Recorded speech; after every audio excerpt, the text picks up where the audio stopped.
A lot of BTS armies are coming to Seoul for the BTS comeback. There are so many events going on right now, and I'm pretty sure you are confused on where to go and what to do. That is why I recommend this particular website. A lot of the armies living in Korea actually use this website. The website is called armyroad.kr. You can change the settings to English if you don't understand Korean. They also have an app for this so you can check all the places. The solar projects, the birthday banners, the subway projects, everything is in one particular app. The best part of this app is if you click on a particular birthday project, they have a Kakao map, Naver map, and Google map of where the event is taking place. Click on Event Chido.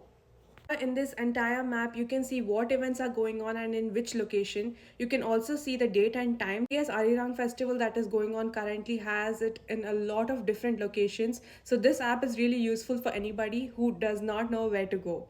All the events are right here. You can check what you want to watch and where you want to watch it. If you're planning to drink coffee anyways, why not try the Compose Coffee, because they have a collaboration with BTS right now going on. This map shows all the places and the Compose Coffee locations where the event is taking place.